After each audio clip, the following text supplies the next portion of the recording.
Hey everybody, welcome to Table Talk. Zach Blair here with Ashley Stevens. Now, Ashley is such a bright mind. She's got many great questions that you all brought to us in a Q&A series. And today we're going to jump around all over the place and hit a variety of topics. Ashley is a mom. She's in corporate America. She's in ministry, like wonderful, wonderful lady. 100% a wonderful person. One of my favorites for sure. You're going to love this episode. Love you guys. Let's do this. Let's start where we left off a little bit. Deal. On the Q&A Sunday. And a lot of questions that we both began and ended with had to do with this concept of God being our one true God versus what other people in our neighborhoods or our schools or our jobs might believe. Yeah. You gave us a really good background on some different ideologies versus theologies. And I think where we didn't go, that a lot of questions that came in seemed to have a common thread, were about how do I make that practical in my own life? Yeah. Once I know this really is truly what I believe and I want to walk it out, I want to live this, I believe God called me to do something, where do I go from here? Yeah. So we can be more pointed moving forward, but perhaps we just start with the concept of, okay, now I'm confident in what I believe. Yeah. What does it look like from here? Yeah. So I love doing this with you, Ashley, because I can throw anything back at you, and I want to hear what you have to say too. Okay. Oh, great. That's awesome. But when we come to the reconciliation that Jesus is the only way, then the only next step for us is to go the second half of the way, right? To discipleship and to really self-denial.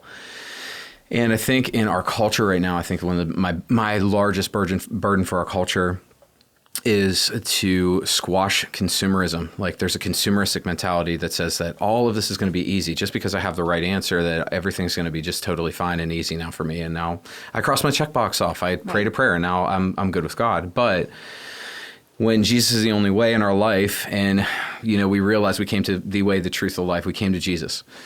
The next step is to really learn to be with him, right? Yeah. And spend time with him through prayer. Discipleship journey is essential. He said, "Go into all the world and make disciples." That means a student. That means a follower of him. Yeah. Jesus is the only way. And so, I found this. Okay, so to make it extremely practical. Even today, I had a pretty heavy day, okay? And I text our elders, and I just said, hey, pray for me, pray for my emotional state. Sure. A lot of people don't understand that our emotional health and our spiritual health are so intertwined with one another, right? So the simple step of, it was a really tough day because I had to grieve something, helping somebody, and that's what we do. We help people. We're there for people in the best of times and the worst of times. And today was one of those days where it's the worst of times, and I have to really be there for people, and I love that. There's a grace on my life for it. But if I'm not careful to spend intimate times with God, then those things will begin to affect my daily life. Mm-hmm. And so I text our elders, and I just said, hey, pray for me, check in on my emotional state, because this is heavy. I feel good right now, but I'm gonna need help. And then I texted Lauren, and I said, hey, babe, when I get home, I'm just going to go in my prayer closet for a little bit, and I'm just going to sit in silence and just check my heart. Now, one of my pastors said to me one time, you need to take time to grieve every day, right? Mm. And so we don't realize, I think a lot of times, 50% of the Psalms are Psalms of lament, So the prayer time with the Lord, you have to let him know what's burdening you. And prayer isn't just like me asking God, God, will you move in this area? Will you do this for me? Will you protect me here? It's actually a conversation with God. And once we learn that, we can cast our cares on him because he cares for us. Yeah. So it's a super practical way just today that I had to take that, because you cannot be spiritually mature while remaining emotionally immature. Absolutely. And when we're in our emotionally immature states, what do we find ourselves doing? We gravitate toward things of the flesh the scripture talks about, right? Mm-hmm. So I'm not the best dad when I'm not in my prayer time and reading the Bible and letting God speak to me and read my heart too. Yeah, so I do. Yeah. I think that's the next step is really discipleship. What do you think?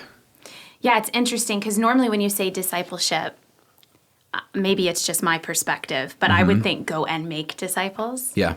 But to your point of we have to walk before we run, and before perhaps we're the biggest magnet for the gospel, there is a transformation in our own lives. And I think naturally, the more time you spend with God, the more time you spend in healthy community, you start to radiate the fruit of the Spirit, which is a natural gospel tool, a natural way to be Jesus and to be Christ-like without having to put a whole lot of extra effort or process around making disciples.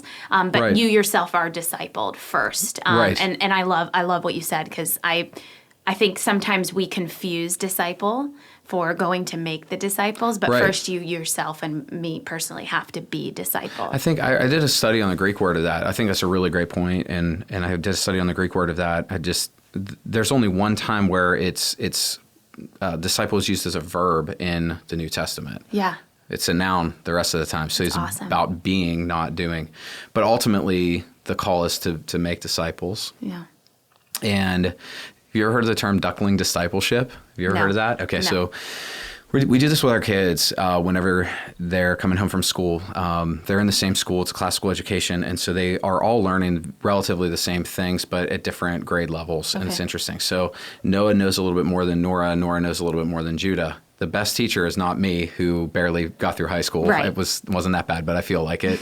But the best teacher is the one who's just like one step ahead of the other. Now, there's a pressure that comes, I think, in the church world where we're like, okay, so you came to Christ and now you need to disciple somebody. And some people might not be ready for that. And they need to be discipled by somebody, though, you know, and there needs to be continual support. And that's duckling discipleship. One following this way, they're bringing along somebody with them, and they're bringing along somebody with them who's one step behind them. I love that. You know, and I think that's a powerful tool. But we've mistaken discipleship. We've said it's all about the verb. I need to disciple somebody. Yet we need to actually just be. So Richard Foster is a great author to read after. He has a book called The Celebration of Discipline. Love that. Our team here did a fantastic job. I just had this like discipleship pathway kind of in my heart, and Ben, John Flagg, Lauren Bennett kind of just spent a lot of time writing everything out. And so we take people from the start of like, if they don't even know Jesus yet, like, you know, who is he? Like, what did he say? What was his miracles all about? Like, you know, those simple things, to, you know, the story of sin, of creation, of the fall, of redemption, you know? And then we talk about ultimately restoration, just like in the first track. So people get like an understanding of what is the Bible, like where, you know, but if they're already far along, they go a lot deeper. You know, we could talk about spiritual gifts and application of those things and freedom groups and different things like that. Sure. So ultimately we're all on that pathway, right? Yeah. But it's about coming to Jesus. It's about spending time with Jesus. And then when you spend time with him, you become like him. And then when you become like him, you ultimately do what he did and make disciples. Exactly. So that's Dallas Willard. He was brilliant at that stuff. That's awesome. Yeah. It's probably been 20 years since I've read that David Foster book. Oh, so now I'm excited to go back and read. I actually took it off the shelf yesterday. So. Oh, did you really? Yeah, because I was looking at the meditation chapter. Oh, yeah. In 2004. Were you an intern at the church that you were at? Okay. Yes. Okay. Yep. That was part of our. The meditation one is fantastic. Good. Yes, it is. It's, you know, Eastern meditation is about emptying your mind, but Western meditation is about filling your mind with the things of God. That changed my life. I was like, that makes so much sense to me. It's like cup half full, cup half empty. Yeah. Same idea. Yep.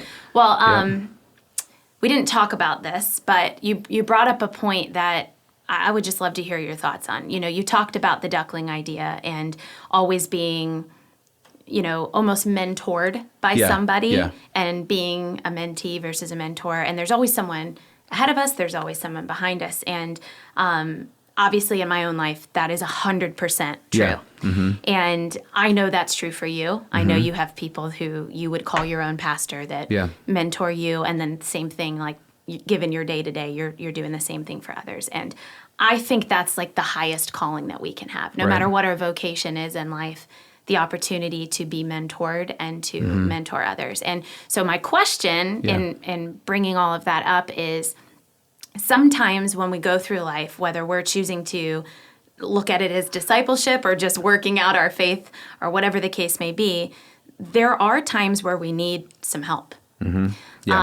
And, you know, for those that have a mentor, that's an easy relationship, a very safe place to have those kinds of conversations. And I'm just curious for you, whether within that relationship or outside of that relationship, what are your thoughts on healthy help? Healthy help. And that's kind of like been a theme of the last few months of my life is how to ask for healthy help. Yes. Because, I'm a doer. So it's a hard thing to ask for help. Yeah, yeah. And I'm talking about more task day to day, but what about when we're dealing with really difficult and real situations? And let me just say this before we go into an answer. That's one of my favorite things about you and Lauren and the leadership team here at Hill City is that we've got a space here, a really safe space to talk about real stuff. Yeah, yeah. And that's, the point of these table talks. It's a huge calling, I think, for Hill City, is to be a place where people can be authentically themselves. And as a result of that, sometimes we hear about things that maybe Christians don't talk about very often, that are very taboo, that are, dealing with a lot of deep-rooted past trauma or, whatever the case may be. So your level of help, you answer that how you see fit. But I'm just curious, inside and outside of a mentor relationship, what does healthy help look like? What does it sound like? What's the purpose of it? The first thing for me is don't seek help from somebody whose life you don't want the same result from, Simple, but good. It's like, you're getting relationship advice from Uncle Bob, who's been divorced 5 times and is bitter at each of, his wives and keeps on pointing the finger at them. And sometimes you someday you might realize he's been there for every one of those divorces, It's like you seek advice from people, you look at their life, and that's where it says in Hebrews to remember those who spoke the word of God concerning you, remember the outcomes of their life, and imitate their faith. So you imitate the faith of people after you look at the outcomes of their life. And that's where you have to have, I think you and I, all of us have to have people who are much older, in the faith, that we're like, okay, this was a principle that proved out to be true, and I could talk to George Hannon, one of our elders, about a financial principle that worked for him in the early 80s and years of inflation. And that's a real conversation. And glean the wisdom from him of what was the outcome of his mindset of investing during that time, That's awesome. But with that, see, we look at the level of health of that person in that area. But, for me, I have Pastor Larry. There's rarely a leadership issue that I go through where I don't call Pastor Larry and just say, hey, this is how I'm thinking about this. Is there anything I'm missing here? Yeah. A big decision. I've got, great people around the table, right? But along with that, if I've got to make a really big decision, I've got a group of pastors that's our outside board, theologically, I have someone on the board who's my theology go-to. I have somebody on the board who's our prayer go-to, but also missions go-to. I have a lot of people, this is taboo, right, in the church, but oh wow, we have a woman on our actual accountability board who is a pastor. I validate that 100%. A lot of people like to argue about that, and I don't even argue with it, so. Sounds like another question. It does sound like another question. I'd love to get into that because I have opinions on it, but, for the context of this question, it's okay, we'll just move on. But, all of those people are there speaking in my life, but I also have 15 friends who are pastors of churches all around this area that, if we go through something or one of us goes through, we're set up in Teardown. I have one of our pastor friends. I'm like, if we get shut down again, can we please just meet in one of your buildings? He's like, absolutely, it's just beautiful to have. So I think you have to have friendships. You have to have people who are a couple steps in front of you. And then you have to have people who are 100 steps in front of you. Basically, that you're you can call for the big stuff. Yeah. Does that make sense? Yeah. Yeah. So even just making it more practical, maybe not to over spiritualize or complicate it, but back to life situations outside of pastors that obviously that's what you do for a living. So naturally you have a lot more pastoral connections. So what about help when it comes to the way that you're thinking about your life or some sickness or illness that you're dealing. Obviously we have medical doctors, we have therapists, we have psychologists, we have modern medicine, we have essential oils. We have this vast array of things that, people have a lot of opinions on. So even outside of a mentor relationship, maybe you could go there a little bit on like what culture says is healthy, what therapy says is healthy. Like just talk about that a little bit. I told someone recently that, you have to, in this season, you have to have a brother. In this season, you have to have a friend. And in this season, you have to have a counselor or therapist. And I believe that to be true across the board. And so I think as well, speaking to the friendship or like the brother, like the friend who sticks closer than the brother, we might have like 3 to 5 of those our entire life. Right. Right. We say in our family, friends come and go, but family's forever, And that's so important. But the context of those relationships, there's iron that sharpens iron there. It's beautiful. Having a pastor, we already talked about, but having a therapist, somebody, I was 25 years old and I was having post-traumatic stress disorder, horrible dreams from abuse in my childhood.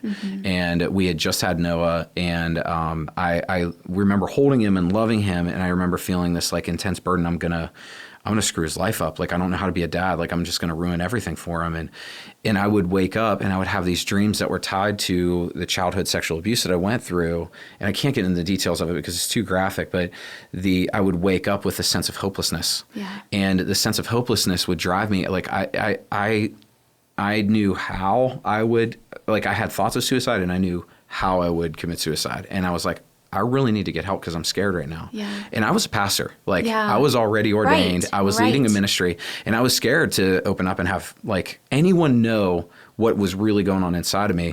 But it got to a point where I was unsafe. And I talked to my pastor for fear of losing my job, which is like, I look back and I'm like, I can't believe I feared that, but it was real. So real. And he said, Zach, do you know why you're having these nightmares right now? And I said, no. He said, because you're ready to face all the pain from your past. And so he connected me with a very good Christian therapist who reminded me of my grandma. My grandmother's name was Edna, so just old school, wonderful, like tell you the truth, but also nurture you in the same way of telling the truth. And she helped me. It took me 6 months to really start to get better. And I'll tell you what, the dreams, they continued for a season. But they ended when, I'm going to think about how I'm going to phrase it real quick. Okay. In the dreams, I couldn't fight back. Okay. And so it progressed and got progressively healthy. I was able to fight with one hand. I was able to fight with another hand. And then both my legs were free and I was able to fight back and get away. And then the dreams have never come back, and neither have those thoughts. And that was almost a sign of, okay, you're graduated from this. You're good. Because I've sent people through counseling and referred people to counseling because the Bible and therapy really do line up in a lot of ways, right? And in the areas that they don't, we have to be cautious, but we can't just discard it because like God wants you healthy, Of course. So Whole. Right. Yeah. Whole. That's a great way to put it. I like that. But we see people who are going through the same cycles for 6 years, and it's like, hey, I think you better find a different counselor because this isn't working. I don't mean to make light of it, but in the same sense, like people need to know that. Sure. You should be progressing. Yeah. That's a good point. I hadn't really thought about that. But I mean, it's true. Even medications sometimes are used in real life. If you have an infection, you take antibiotics for X amount of days. I mean, it's kind of the same idea. Some help is just for a season. Some help is a little bit more long term. Right. And there are seasons where a psychiatrist and medication is 100% necessary. I know that's not what you're saying, but in the same, there are seasons where we say to people, listen, if you need medication to be safe, by all means take it. It's probably not God's will for you to be on medication for the rest of your life here. Like you should be progressing from it, but don't just be like, oh no, I'm just going to stand in faith and not take any medication. I've not seen anybody get better who needed medicated and denied it because of faith. Yeah. I think too, sometimes, maybe this is a twofold thought, so it'll develop as we hash it out here. But first of all, maybe my personality is one that says, well, I don't want to reach out for something because in my mind, I've already committed to it forever. Right. And it's okay to think that sometimes things are temporary. Yeah. And this idea of needing help even doesn't have to be a permanent thing. Right. I mean, friendships is a totally different conversation, relationships. But that's an interesting thought that maybe we don't have to be so fearful of the forever and just look at, hey, even the Word of God says, I am a lamp unto your feet and a light unto, it's not always forever, the big picture all the time. Sometimes it's just the next best thing. Right. So and in the middle of crisis, I found sometimes it's an hour at a time, and then it gets to a place where it's a day at a time, and then it's a week at a time, and a month at a time, That's good. You don't have the big picture in Well, front and of you. that's I what love the that. enemy does, is he makes us believe that it's going to be forever. Right. That is the lie that is brought up in our spirit. It's like nothing is going to change. Yeah. It's going to be like this forever. Right. And we forget for just a moment, like actually who controls our destiny? Right. Who's writing our story, you Yes. know? And yes. that's and there good. is trust, like God, can I trust God in the midst of this? Yeah. You're so right. And it's elementary thinking to think this is going to be my life forever. It's going to be this way forever, right? Like when you're in elementary school and you got embarrassed, you thought those kids would remember that moment forever, and it was the end of everything, Yeah. But as we get older, we realize, well, that kid who makes fun of me is going to be in the next season. He's just going to look different, and it's going to come in a different way.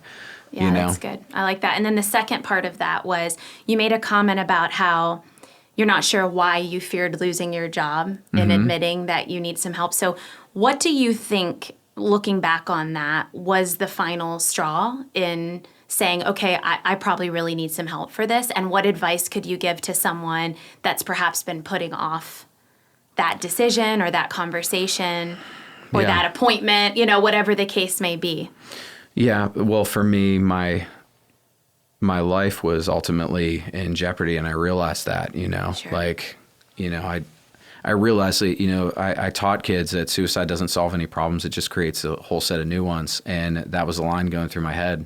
Like, this isn't going to solve a problem, but I was convinced it would, Right.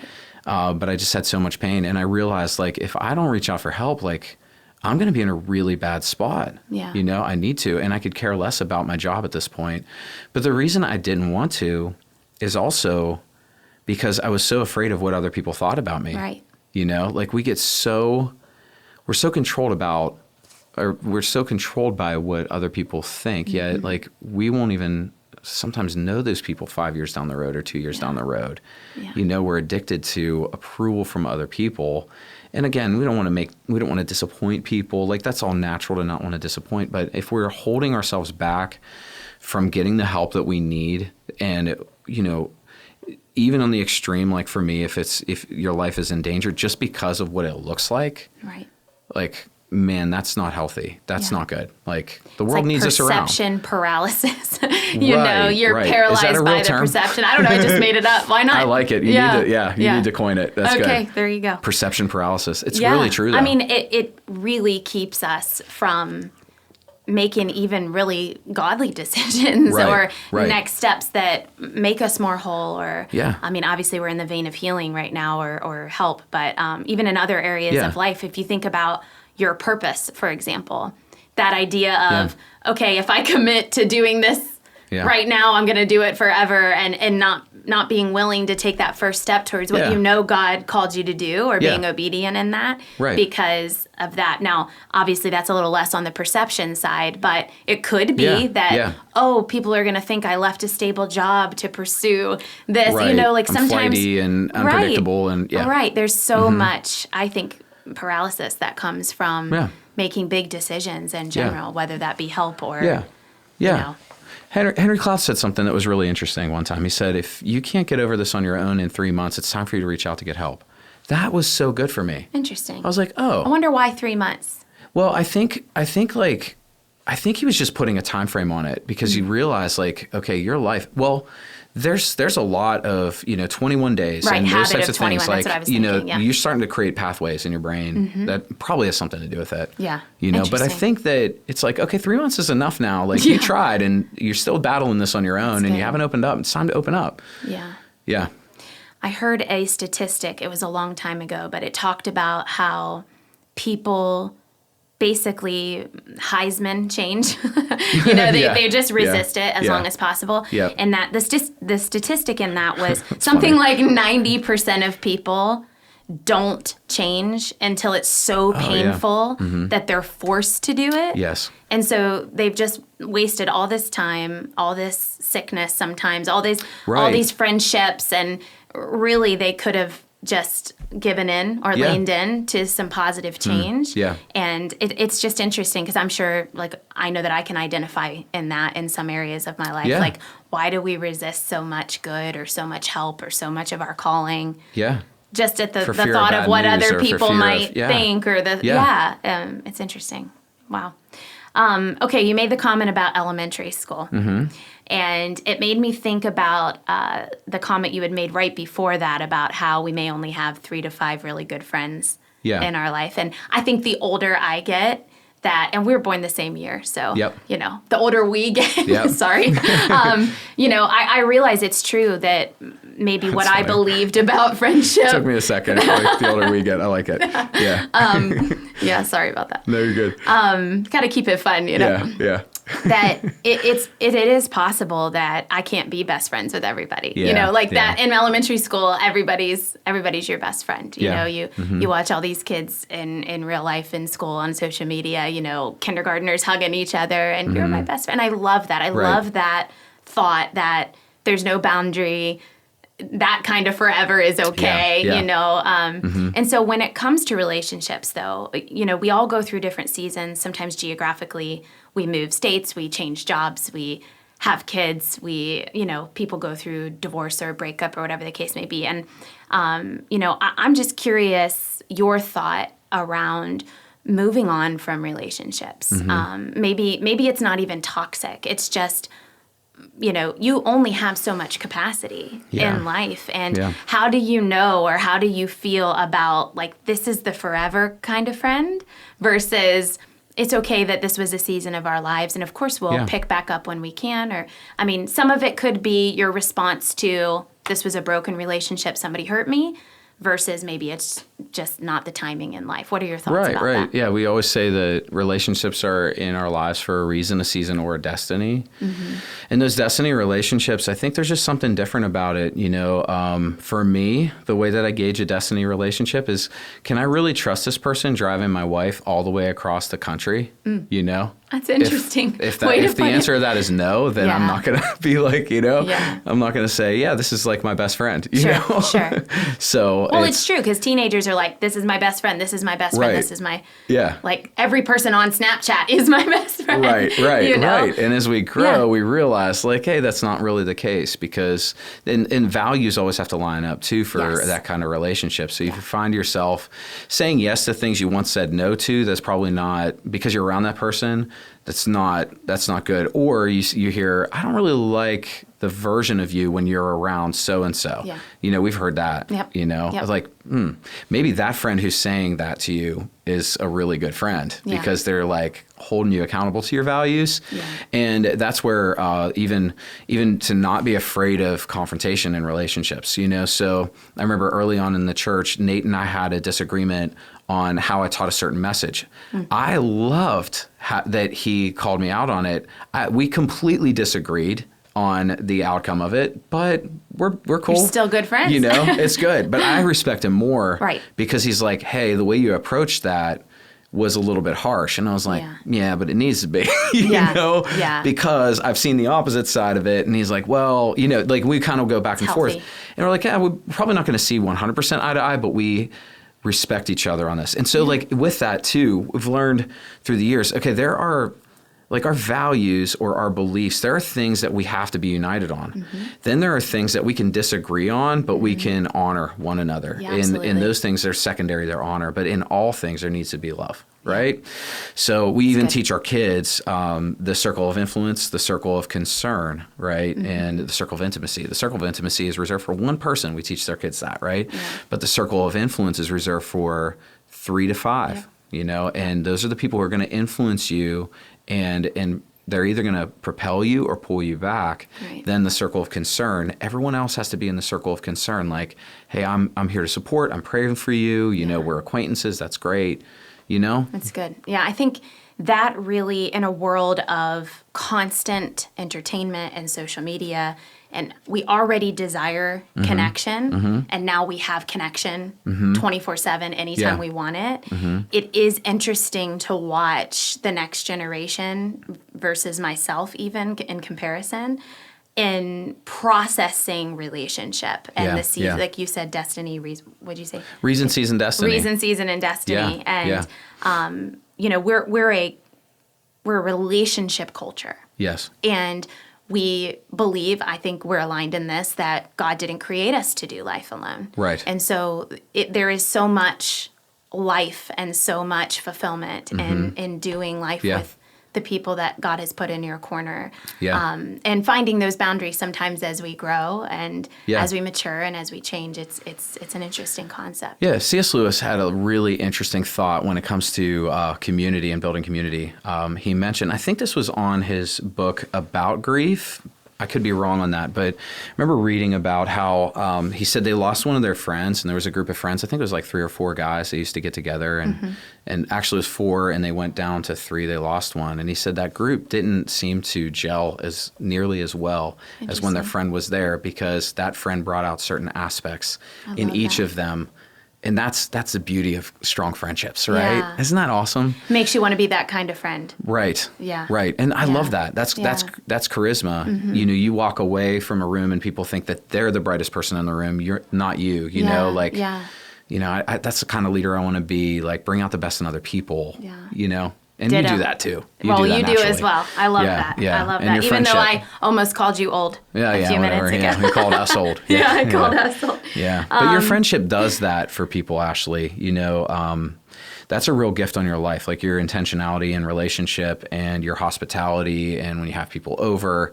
You know, there's rarely a time where you have people over and nobody's talking about something of consequence. Like, you're talking about deeper subjects. You take people there.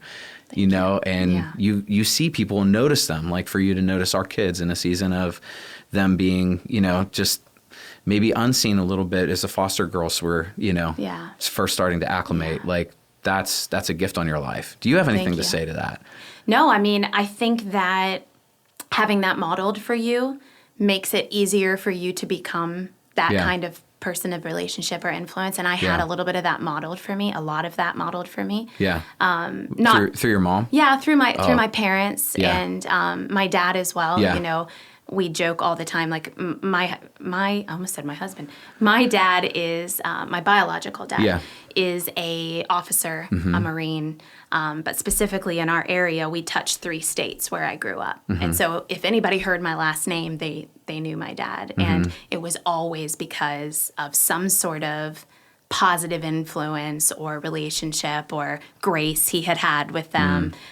It was always positive. And so I watch, you know, my mom, the servant of all servants, you know, my dad, my stepdad as a pastor, you know, just all the people that really were that step or many steps ahead of me lead in love, but specifically through hospitality and gifts. And so I think as being the oldest child, I just was a little closer to that. And so I attribute some of that to my experience, even though obviously I'm saying stepmom, stepdad, you know, there was a little bit of brokenness in that. And I think God uses those things to redeem our story. And you talk about bringing out the best in people. I mean, those situations, I believe, brought out the best in me and gave me the opportunity to have what I call bonus parents. And, you know, so I am a relationship-driven person, probably more than the most. And, you know, I appreciate that you say that about me. I feel the same way about you and Laura. And, you know, I have a strong burden for making sure that people are seen. And people are heard. And I think really everybody carries that. They just don't always know how to articulate that. So I tend to lean towards the people that maybe aren't articulating that much in their lives, because I know they feel that way. They just don't know how to ask for it. Yes. Whoa. Absolutely. Absolutely. Yeah. What I've noticed is the people who are the best with people often can struggle with loneliness because they're continually pouring out or asking about other people. You know, like Lauren and you are similar in this. Sure. You'll ask questions about people so much. And then they don't reciprocate that. And for Lauren, she's like, you know, That's, that's Well, hard. That's a good point. Because people aren't naturally That's a good point. good Yeah. conversationally, Well, and what is, and that's back to a heart check for me. I mean, obviously, I don't want to make it all about this situation, but for me, what I usually turn that into is, what is my motivation? What is my expectation? Yeah. Because I don't give love or value to receive it necessarily, but when I do receive it, it means the world to me. Yes. And I know that other people probably mirror that as well. Okay. I believe valued people value people. Yes. So that's kind of how that works. Yeah. But it is interesting because I probably could point back to some of the deepest pains and hurts that I've had both in ministry and in corporate America and in family, all across the board, some of the deepest pain being a lack of reciprocation. Yes. Of that. Yeah. And, that's maybe more of a personality thing or a spiritual gifting, like you said. Yeah. It is interesting that you can point back to some of those things and be like, wow, it's cool how God made people, and it's also cool how he redeems. Right. Yeah. Yeah, we could talk about that a lot. I was thinking about how people who have deep pain in them, because it ties back to getting help. Right. If we can't see other people, Yeah. I think that's an indicator. Like if I find myself not believing in people or not remembering details or not praying for people, then that's an indicator that there's something inside I need to deal with, Absolutely. right? Absolutely. And we've seen this like in parenting and helping just gonna parents through the say that. years, right? Yep. When our needs are so big, it's impossible to meet the needs of anyone else in front of us if they become too big, and we need to, have that help. So, so apparently you're doing quite fine there because Well, it made me think of, especially as a parent, the one thing that we at least try to model ourselves. It's not always easy to make kids or teenagers think this way, but it's impossible to hold a complaint and a gratitude at the same time. Yeah. And so when I find that I'm very self-centric or very focused on my own needs or throwing a pity party, it happens. I have pity parties. I had a really hard day today. It's natural to have some things that go through your head. And, I just have to stop sometimes and say, what am I grateful for right now? Yeah. I'm incredibly grateful that I'm here talking to you right now, and that's what we ask our kids, what are you grateful for? Yeah. You have a bus that picks you up. You don't have to walk to school on your first day today. It can be something silly that changes the mood or the atmosphere, but ultimately that's a character thing. And as you start to focus more on the gratitude, you're less focused on yourself. And, so I like to think when I'm seeing somebody or valuing someone or whatever the case may be, and the giving side of things, it makes me less focused on myself, and I find fulfillment in that. And that's what I'm grateful for. Wow, if we could all walk in that. If we could all do that. Oh, yeah. I don't do that perfectly, obviously. How great would the world be, though? I know. If we could really, that's like a wonderful key to selflessness, to what God calls us to. Wow, that's really great. Yeah. Just find one thing that you're grateful for in somebody and gift them or compliment them that's fascinating. I mean, taking it back to the David Foster idea, that's a key component of meditation. Is obviously not just the posture of your body, but the posture of your heart. And sometimes affirmations are just a part of that. And daily coming back to a place where you're affirming things and meditating on those things that you're going to believe a lot of lies, and those are the truths that you have to fill yourself up with. That's why I love the kids' declaration at Hill City. That's one of those things that we affirm and we come back to and focus on, and that's a huge part of the gratitude for us. Even though my kids might not know they're subconsciously saying that, they're saying those truths. It's going off of my mind right now. Yeah. Yep. I love that. That's so good. So what about, we've touched on a lot of things. What if we just maybe go through a couple of questions? I'll Sounds just good. rapid fire. Throw some things at you since we didn't really get to any of this yet. No, that's good. So just maybe your gut reaction to things. It's like PZ, raw. What do you think?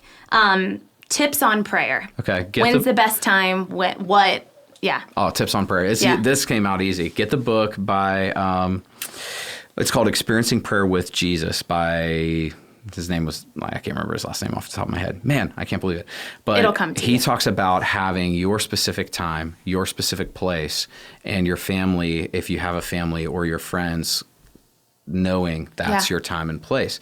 And so for Lauren, it's really early in the morning. For me, I kind of vacillate between early in the morning, late at night. Yeah.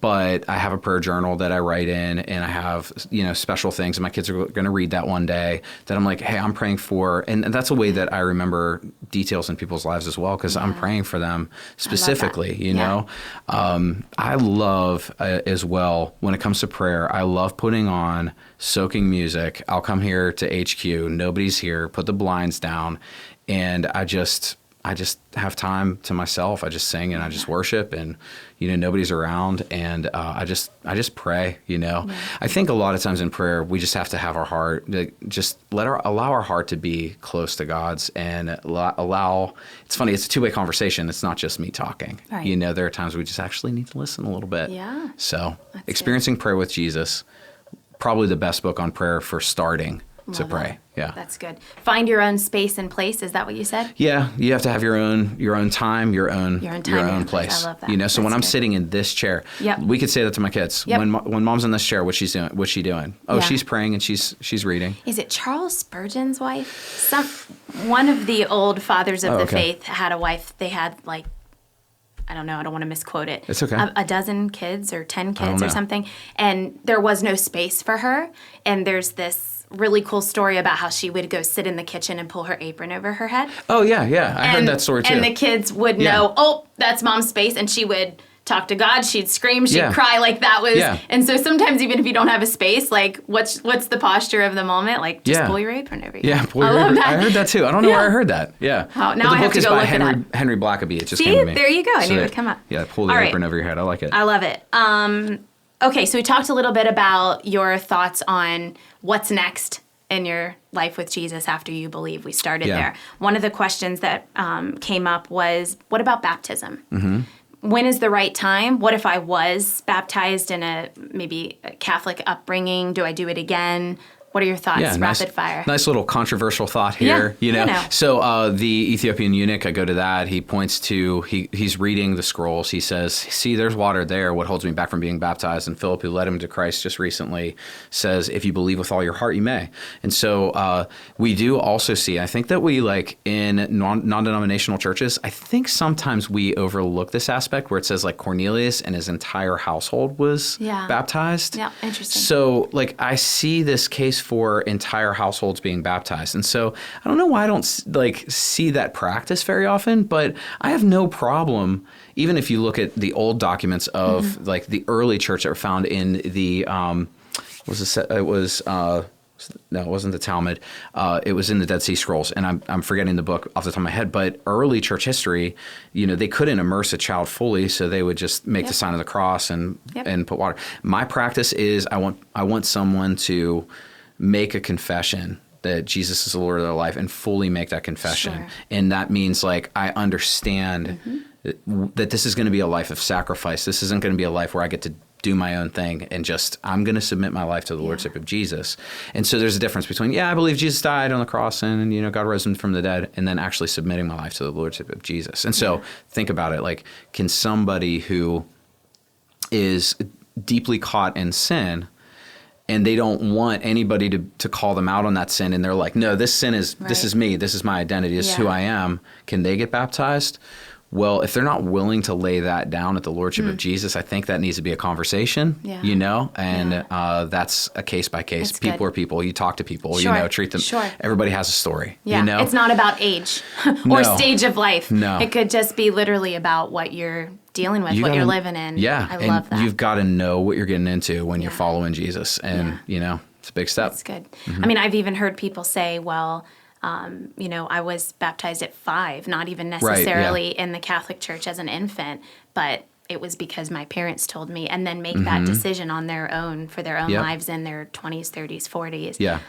So I love that you put it that way as opposed to a different age and stage. That's good. Yeah. The reason I think it's beautiful to see a whole family baptized as well is because dad's leading. Right. It's powerful, to see when dad follows God, makes that decision, and the whole family statistically will follow God. Reach dad, you reach the whole family. Yeah. And I think that's beautiful, That's good. So we've done that a few times, and that's the most memorable. for love me, that. you know? It kind of actually perfectly tees me up for the next thought I had. So you talk about families and experiencing just the realness of Jesus, if that's in baptism or what the case may be. You know, what are your thoughts about other ways outside of baptism to get the whole family involved? If you say, as for me and my house, whether you're a double parent household like that example, or a single parent, or whatever the case may be, how do you get the whole family, you know, regularly motivated and in an authentic way to have Jesus as the center? Well, first is the way that I live my life. I want my kids to look at me and see the goodness of God and choose the God to serve the God that I serve. They say, wow, I saw the faithfulness of God. So when we make big decisions as a family, we pray and we say, kids, we need your buy-in. Like, what are you feeling God telling you? Yeah. And it's been interesting in seasons. We've been lockstep, you know, and we've seen the faithfulness of God. And it hasn't been just me and Lauren saying, okay, guys, we're going here. So God told us to. We want them to actually pray and see if God speaks anything to their heart, you know? Yeah. And we honor that, you know? And that's a scary exercise because God might be leading you. They might get it wrong and you have to work through that, you know? And you never know what's going to come out sometimes. Right. But there you can locate fears that your children might have. That's good. You know, and that's really great. I think I take all my kids on mission trips. I'm going to take Nora to Peru this year, and then I'm going to take Noah to Cambodia. Noah wants to be a crazy missionary, but, you know, because Jackson and Noah went on their first mission trip together. We have a mission trip in our home right now, being foster parents. And so I'm a firm believer in mission trips because you're showing your children that life isn't all like this. Like other people have it over here. And there's so much that I can get into with that side of things. But I think mission trips are vital. I think everybody should go on a mission trip, you know, go see the world and see how people live and serve them together as a family. You know, one thing too that we neglected severely in the past that I've been huge on is having a family Sabbath. And that family Sabbath is one day a week. We just spend time with each other, do things that fill up our heart. We have a blast together, but we're not doing any work. Turn off the rest of the world. Turn off the rest of the world. Even if it's for a short period of time, because it's fun to play video games together, and depending on the weather, like put on movies if it's cold, like ridiculously cold outside. But we turn everything off and we just spend time together. And you know, we'll sing worship. We'll have we'll have Bible reading time, and everybody goes around the chairs. But it's pretty simple. It's our kids' favorite day of the week, though, and we're bringing them along in the journey. That's so. Good. Yeah, that's good. Those things help. So my kids are a little older, and I know for us, we have found that encouraging them to like sit down and read their Bible looks a lot different than it did when I was growing up. Yeah. Obviously, the concept of spending time with God will never change. Yeah. But, you know, as they get older, they have to start making that decision for themselves. So, you know, we've tried to invoke some like family things where we just throw a bunch of ideas in a bowl. And we're like, you know, it may not be a full Sabbath, but whatever we pull out, we're doing. Yeah. And sometimes that includes That's a great idea. like playing music in the music room. And obviously we all do some sort of worship. So it includes some sort of musical family. So I mean, there's so many creative ways to get the family on board with what that means. It could just be serving a neighbor. You know, our family this year, it took us 8 months, but we wanted to go take a tour of Light of Life here in Pittsburgh. And you know, we may not have had the opportunity to go overseas as a family, but we can see what's happening literally in our own city, in our own backyard. Missions is local too. Yes, absolutely. It's still all the same heart that Jesus has for, you know, his people in this community that we live in. And, but so a lot of great ideas on getting the kids involved. Yeah, we found even with that marriages who serve together are much stronger than marriages who don't. Yeah. If you have a united vision as a married couple, you know, you're building something together, or you're serving people selflessly together. You know, whether it be, you know, I think about a couple who serves back with our kids ministry. You know, they're about to get married, Tony and Nicole. Like they're serving in kids ministry, and like that's a blast. That's so healthy for them to do that. You know, because they're selflessly serving one another. They're building something together, and they're building a legacy. You know, so again, I love that. I love that. Good job. Yeah, same to you. I mean, I think another simple thing too is that I don't always do this, but I come back to it in certain seasons, is we just haven't had music on in a long time. I put a Bluetooth speaker back in the house last week. Like, you just got to pump that worship music sometimes. And before the kids know it, they're beating on things. And, it gets in our spirits. And, it doesn't have to be so complicated. It can just be, wow, that just brought us right back to a place where we're speaking truth and we don't even realize it. And Yes. That's good. Okay, so final thoughts. Final thoughts. I think we've covered a whole lot of information. There's probably so much more that we could do, and we probably should do. On some things that were sparked today. And it's such an honor to be here to have these real conversations. Thank you for creating the space. Thank you for hearing people. And a lot of what we talked about were actual questions that came through people here at Hill City, and I know they're a burden on your heart to answer them in a way that glorifies God, points people to Jesus, and ultimately points them to their purpose. Thank you. I love this because we're trying to help people frame how to think instead of telling them what to think. And I think that in our day and age, we really need thorough conversations like this to see, okay, how's Ashley thinking about this? How's Zach thinking about this? And the different people that we bring on. But like, how do we approach this? How do we frame the thought? I think that's very important right now, because I think that we're in a very polarized society where we don't want to talk about things and we don't want to think hard. We just want to kind of write people off and just move on. I see us moving away from that as a culture, and that's beautiful. It is beautiful. So hopefully we can inspire people to think and not have to check their brain at the door when it comes to faith as well.